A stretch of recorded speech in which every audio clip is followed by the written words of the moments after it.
नमस्कार दोस्तों, स्वागत है आप सभी का हमारे YouTube चैनल सफलता की सीढ़ी में। तो दोस्तों, आज का जो हमारा क्लास का विषय है दोस्तों, वो है नेट की इकाई 8 हिंदी नाटक। और उस नाटक का दोस्तों आखिरी ये नाटक है हमारा। बाकी सारे नाटक हम कर चुके हैं, 13 14 जितने भी हैं, और ये आखिरी नाटक है मन्नू भंडारी का महाभोज। इसके बाद जो नेट की 8 इकाई है नाटक वाली, वो हमारी समाप्त हो जाएगी। तो उसी क्रम में आज ये महाभोज पर हम आज उसके नाटक पर तत्वसार करेंगे। आज सारा डिटेल आपको बताएंगे, ठीक है। तो चलते हैं दोस्तों। इस नाटक का दोस्तों प्रकाशन हुआ था 1983 में। दोस्तों ये एक उपन्यास था, जो कि उपन्यास से नाट्य रूपांतरण किया गया है ये मन्नू भंडारी द्वारा। और दोस्तों इसमें 11 दृश्य हैं। इसका कथानक दोस्तों इस प्रकार से है। ये सरोहा गांव यूपी के पश्चिम भाग की घटना को केंद्र में रखा गया है, जहां विधानसभा की सीट के लिए चुनाव होना है। ये दोस्तों इस जो नाटक है उसका ये कथानक है, इसका कहानी का मूल है। और दोस्तों मैं अब उसके महत्वपूर्ण बिंदु सारे आपको बताता हूँ। अच्छा दोस्तों, एक और चीज़ जो हमेशा नाटककार के विषय में बताते हैं, तो रचनाकार के विषय में जो बताते हैं, तो मन्नू भंडारी का जो हमारा उपन्यास है दोस्तों, आपका बंटी, वहाँ पर आपको हमारी वीडियो में मन्नू भंडारी के बारे में, आपको उनके साहित्यिक जीवन परिचय के बारे में सारी डिटेल आपको मिल जाएंगे। क्या पुरस्कार उनको मिला, क्या लेखन लिखा, सब कुछ आपको वहाँ मिल जाएगा, ठीक है। तो अब सिर्फ यहाँ पर हम सीधा डायरेक्ट नाटक के बारे में ही बात करेंगे। तो महत्वपूर्ण बिंदुओं के बारे में बात करते हैं दोस्तों। नाटक के महत्वपूर्ण बिंदु जो कि इस प्रकार से हैं। सबसे पहले घटना का आरंभ जो है दोस्तों, सरोहा गांव की हरिजन बस्ती से होता है, जहां बिशु यानी कि बिशु की जो लाश है वो रखी हुई है, और उस लावारिस लाश को गिद्ध नोच नोच कर खा रहे हैं। यहाँ से इस नाटक की दोस्तों शुरुआत होती है। ये पहला दृश्य है इस नाटक का। इसके साथ ही राजनीति में पिछड़े दलित समाज की दास्ता का यथार्थ सजीव और अंकन किया गया है इस नाटक में दोस्तों। और महाभोज में राजनीतिक अवमूल्यन का नग्न स्वरूप दिखाया गया है। तो दोस्तों ये एक राजनीतिक जो दुराचार है दोस्तों इस नाटक में दिखाया गया है। साथ ही साथ दोस्तों इस उपन्यास में यानी कि इस नाटक में चरित्र प्रधान नहीं है और ना ही ये समस्या प्रधान है। दोस्तों ये नाटक जो है वो ना ही एक चरित्र प्रधान है, ना ही समस्या प्रधान है। यह एक राजनीतिक माहौल को उजागर करने वाला स्थिति प्रधान नाटक है, ठीक है। क्या है दोस्तों? यह एक राजनीतिक माहौल को उजागर करने वाला एक स्थिति प्रधान नाटक है दोस्तों। महाभोज में उपन्यास का ताना बाना सरोहा गांव के इर्द गिर्द बुना गया है, और नाटक में नैतिकता, अंतर्द्वंद, अंतर्विरोध से जूझते सत्ताधारी वर्ग, सत्ता प्रतिपक्ष, मीडिया और नौकरशाही वर्ग के अवसरवादी चरित्र पर व्यंग्यात्मक टिप्पणी की गई है दोस्तों। ये इस नाटक का कह सकते हैं एक मूल सार है दोस्तों, जो मैंने आपको बताया सभी बातें। और आगे चलते दोस्तों, महाभोज के दासाब जो हैं दोस्तों, वो धर्म मुखौटा पहनकर घिनौनी राजनीति को अंजाम देने वाले व्यक्तित्व हैं दोस्तों। ये इसमें अंकित किया गया है, दिखाया गया है। और साथ ही आम जनता की त्रासदी का बहुत ही मार्मिक अंकन इस नाटक में किया गया है दोस्तों। और बेकाऊ मीडिया का बेहतरीन चित्रण दोस्तों इसमें देखने को आपको मिलेगा, ठीक है। अभी और बहुत सारी बातें आपको बताते हैं दोस्तों। सत्य और ईमानदारी को दबाना इस नाटक का प्रमुख अंग दिखाया गया है दोस्तों। हरिजन तथा गरीब जनता की दयनीय स्थिति का बहुत ही सुंदर चित्रण इसमें किया गया है इस नाटक में दोस्तों। राजनीति के षड्यंत्र, दाव पेच और हथकंडों का चित्रण इस नाटक के अंतर्गत आपको देखने को मिलेगा। साथ ही भ्रष्टाचारी पुलिस प्रशासन का चित्रण इस नाटक के अंतर्गत आपको देखने को मिलेगा। गरीब जनता को फंसाना, यह इसका मूल कथानक है दोस्तों इस नाटक की। राजनीति में चुनावी दावपेचों का अंकन बड़े बहुत ही सुंदर रूप से दोस्तों इसमें दृष्टिगोचर हुआ है कि किस प्रकार से चुनावी जो दावपेच होते हैं उनको इस नाटक में दिखाया गया है, ठीक है। इसके साथ ही दोस्तों दलित वर्ग के जागरूक व्यक्ति की हत्या इसमें दिखाई गई है, ठीक है। साथ ही दोस्तों अब हम इस नाटक की अगर बीज सूत्र की बात करें, तो महाभोज का जो बीज सूत्र है दोस्तों, वो 1977 में घटित बिहार के पटना जिले का बेलही नरसंहार है दोस्तों। बेसिकली क्या है, एक पटना में एक हरिजन बस्ती थी दोस्तों, मलिन बस्ती थी, वहाँ पर हुए एक नरसंहार हुआ था वो 1977 में दोस्तों। उस घटना पर आधारित इस नाटक का बीज सूत्र है। वहाँ से इस नाटक की कथानक को मन्नू भंडारी जी ने लिया है। और बहुत बड़ी बात थी दोस्तों, जिस समय पर नारी शिक्षा तब तो उपलब्ध नहीं थी और नारियों को बाहर निकलने का परमिशन तक नहीं थी, उस पर बड़ी साहसपूर्ण कार्य किया मन्नू भंडारी जी ने। और इस प्रकार का नाटक, राजनीतिक स्तर का ये नाटक उन्होंने हमारे सामने समर्पित किया है दोस्तों। तो और मैं आपको महत्वपूर्ण बातें दोस्तों उसको बताऊंगा। हिंदी साहित्य की एकमात्र कृति है जो दोस्तों उपन्यास और नाटक दोनों ही रूपों में सफल मंचित हुई है। ठीक है, तो मन्नू भंडारी की जो महाभोज ये उपन्यास है और महाभोज जो नाटक दोनों हैं, दोनों रूपों में दोस्तों कृति में दोनों रूपों में ये नाटक और उपन्यास के रूप में बहुत ही सुंदर और बहुत फेमस रहा, बहुत इसको प्रसिद्धि मिली दोनों ही रूपों में। तो ये एक पहला एकमात्र कृति है जिसको दोनों रूपों में फेमस यानी कि ये सफलता मिली। ठीक है दोस्तों, अब हम बात करें अगर मुख्य बिंदु की। दोस्तों इस नाटक में जो मुख्य बिंदु है वो है इस नाटक के मूल में भारत की आज़ादी के सपनों से मोहभंग, कानून और न्याय व्यवस्था के पतन, सत्ता और व्यवस्था का अपराधीकरण, अमानवीयता तथा जनता का केवल वोटर के रूप में परिगणन होना ही इस नाटक का मुख्य बिंदु है। ठीक है दोस्तों, ये सब आपको इस मुख्य बिंदु पर ही आधारित पूरी नाटक की कहानी को रचा गढ़ा गया है। ठीक है दोस्तों, तो ये दोस्तों महत्वपूर्ण बात है मैंने आपको बताई। 21 महत्वपूर्ण पॉइंट है दोस्तों नाटक में। एग्जाम की दृष्टि से दोस्तों ऐसा ही कुछ पूछा जाएगा, कुछ भी पूछा जा सकता है, तो आपको कहीं से भी कोई चीज़ नहीं रहने पाएगी, सारी चीज़ें मोस्टली मैंने आपको दे दी है। फिर भी अगर कोई क्वेश्चन आता है तो इस पर आधारित ही घुमा फिरा कर एग्जाम में पूछा जा सकता है।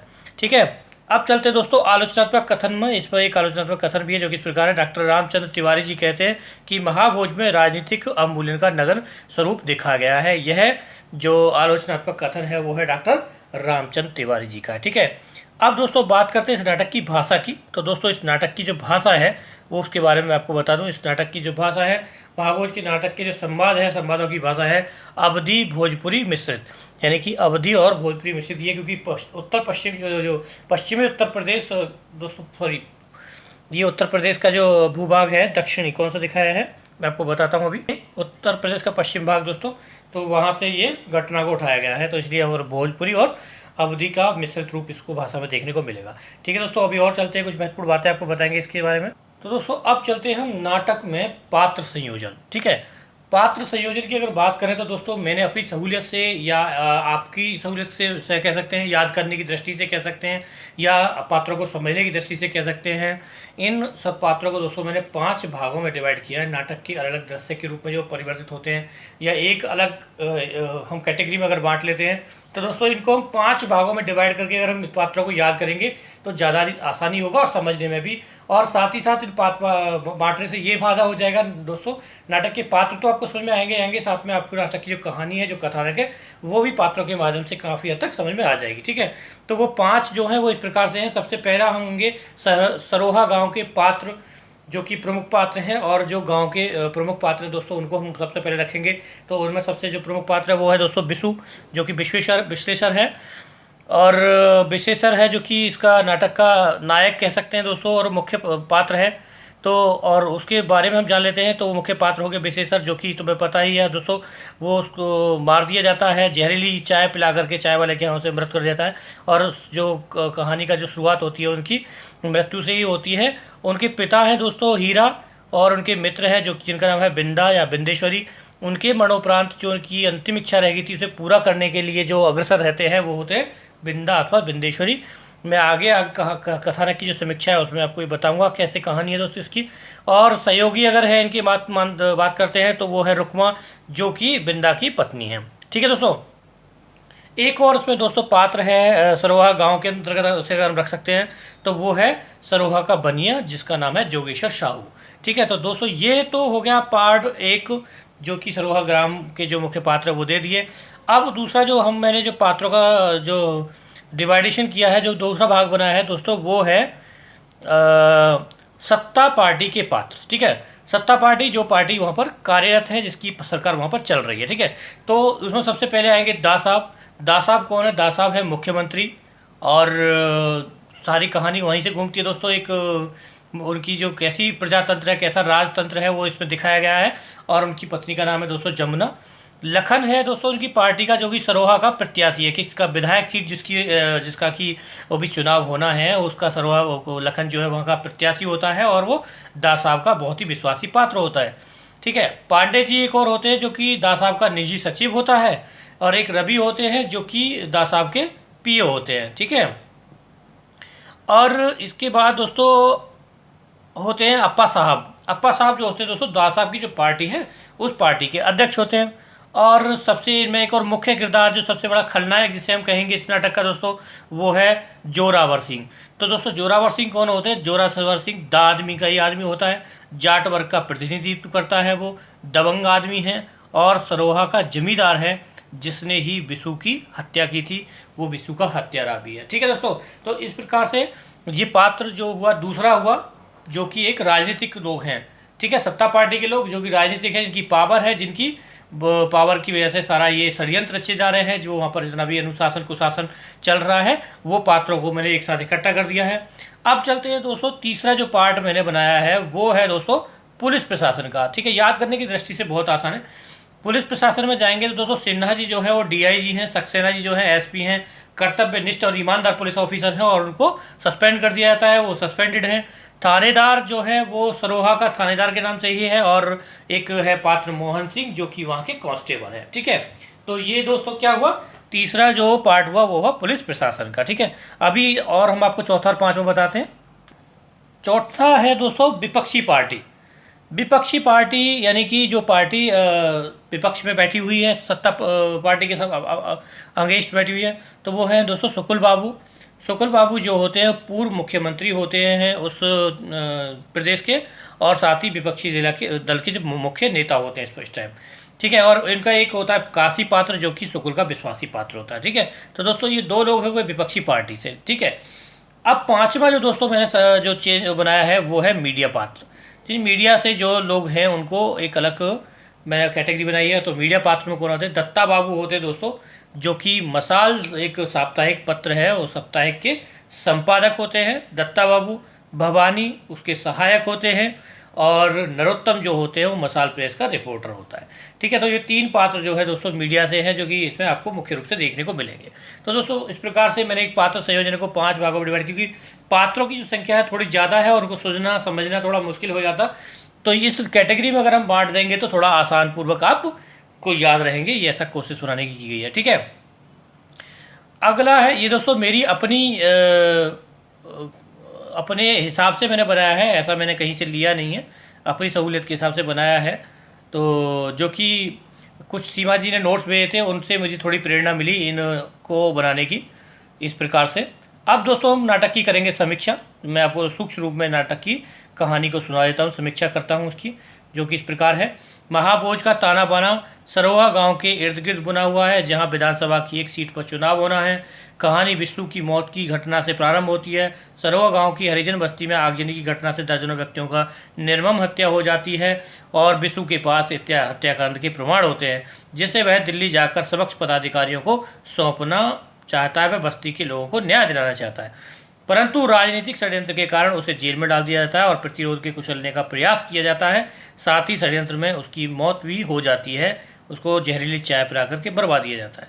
उसके बाद मौत के पश्चात भी उनका एक साथी होता है जिसका नाम होता है बिंदेश्वरी, इसमें बिंदु।